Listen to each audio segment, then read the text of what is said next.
Hello, welcome back to Conquering My Collection, and we're continuing through the films of Aki Kaurismäki, the Finnish filmmaker, and this is his second film that I watched from the box set, the Aki Kaurismäki collection from Artificial Eye, and this film is entitled Calamari Union from 1985.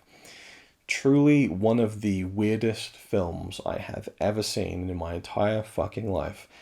I didn't know whether to shit or wind my watch. I was lost with this film. I had watched Crime and Punishment, the first film in the box set, his first film as a director, and there was a reason I wanted to watch this one. And I thought I'd put on the first few minutes, and I was just so drawn into it and so amused that I watched the whole thing, like deep into the night. And at the end of it, I just thought, what the fuck did I just watch? It's a crazy film. It seems Aki Kaurismäki, I don't know if this is apocryphal or not, it seems like he has a reputation for being a little bit of an alcoholic, a drunk. A drunk is maybe too far, alcoholic is maybe one thing. And I've seen interviews where he pushes back against that, but from what I've read, he was drinking heavily during the making of this film, which makes a lot of sense. The story is about a group of men, maybe a dozen, the bakers, about 13, 14 men maybe, all called Frank. And the gathering at the beginning of and this is shot in gorgeous black and white. I love the way this film looks. His first film was in color. He went black and white for this one. Calamari Union. What that even means or is a reference to, I have no fucking clue. Doesn't matter at this point. The film opens with this gathering of all these men called Frank. The way this revealed is hilarious. It's like, well, first Frank is going to talk to us about this, and Frank gets up and talks to us. Right now, Frank, would you like to say something? Tietävät ja ovat tietoisia niistä vaaroista ja siitä vastuusta, mitkä tulevat kohtaamaan heitä. Ole hyvä, Frank. Kiitos, Frank. And they're talking about how in their district in Helsinki, they're like, we faced all these troubles and trials and tribulations and, poor economy and, homelessness and, buses don't show up on time. You're just like, it's a bit of a farce, and then they say, but we're going to head to the promised land. And this is very much like paraphrasing heavily, but their goal, this group of Franks, I don't know why there's a whole group of people called Frank, but they've got together and they've decided we're gonna make it to the promised land. We're going to go to this far off land called Eira, and we're going to make it. And so Eira becomes this kind of, this hero's journey for these men to get to this location. And I was aware that it was not far away from where they are in the movie, and that's kind of the joke, is that it's this epic journey that is doesn't need to be epic, doesn't even need to be a journey. And I read on Letterboxd a review of this film. I guess it's someone who lives in Helsinki or is familiar with the area, and their review just simply read, "You can walk to Eira in like 45 minutes from where they are." And this film takes place over days. They spend days trying to rustle up cash. They're like, we got to get a bus together, like, who's going to drive the bus? Well, Frank will drive the bus. Of course, Frank will drive the bus, And, it's this, they're trying to, like, find any way they can to get to this place. They could just walk there. It reminds me of the Angry Video Nerd episode where he's trying to get over that ledge in Mutant Ninja 2. No, where'd that fry my brain? Teenage Mutant Ninja Turtles. I'll leave that in for free. Where you go jump over the ledge, and he's just trying to jump, and he says, get over there.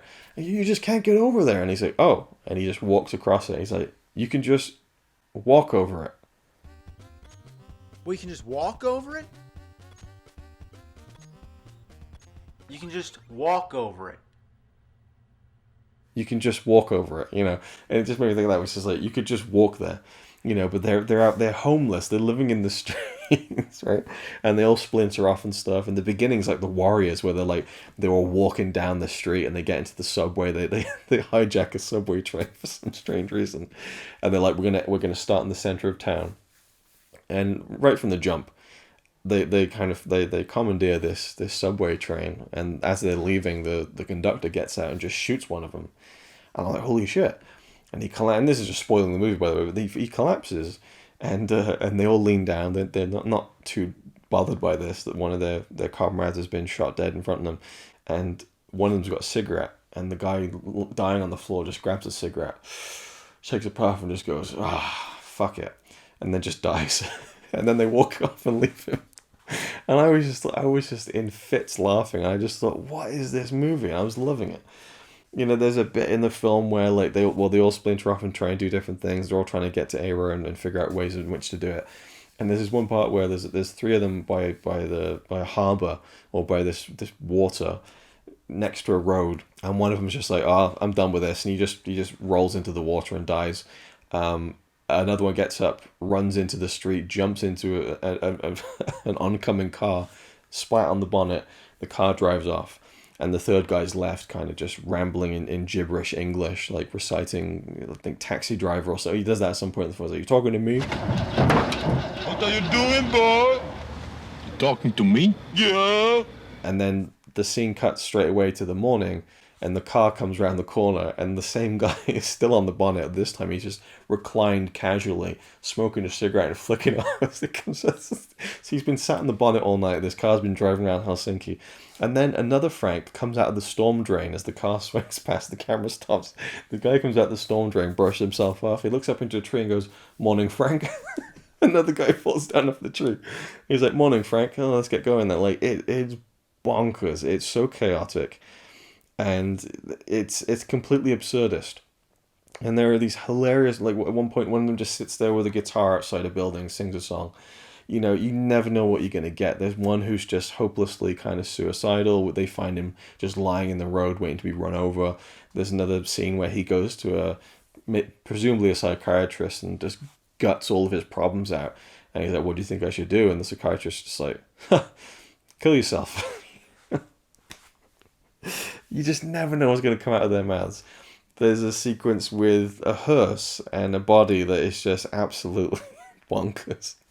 It's so much packed in, and I loved it and was frustrated by it at the same time, because I felt like by the last act it ran a bit thin, and I would have liked, and I know that it's a nothing joke, but I would have liked a little bit more clarification as to where this Aero district is, and because there's two characters at the end who presumably kind of get there but not, and that wasn't really clear. I wish it had been, because I read on Wikipedia it was like three of them made it, and I'm like, did they though? Like, I guess there was that one guy, but I'm not sure.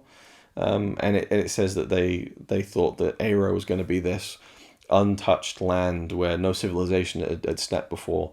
They don't mention that in the movie unless it's just not translated. I don't know. I'd be intrigued to see what this is like on a rewatch, but I feel like it's such a niche kind of...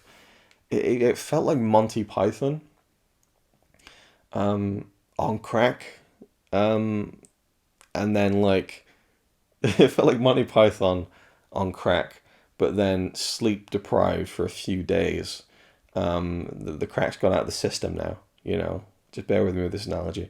But now it's a sleep deprivation that's hitting in, and now everything's funny, even though most of it isn't really funny to a sober person, and it's just this weird, protracted kind of series of nothing vignettes that don't really progress anywhere, and sometimes they're funny, sometimes they're not. Overall, I think it looked great. Like, the cinematography is great. I like the actors who are in it, and it's kind of almost like a who's who of the actors he would go on to work with in future films. But yeah, I don't know. Fun ensemble, funny movie, run a bit thin at the end, but like Crime and Punishment, it was like a 4 out of 5 for me. I just the strength of the good shit really outweighed the lagging of the rest of it. And now that I know where it's all going, I might enjoy it a little bit more on a rewatch. But we'll see. We'll see about that, I suppose. But yeah, that was Calamari Union.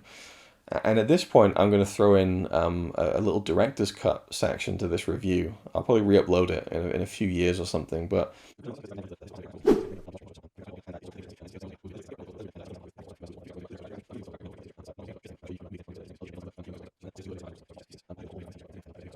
And I don't really know what much more to say about it. But if you've seen it, please let me know your thoughts down below. Thank you for watching, and I'll see you in the next one.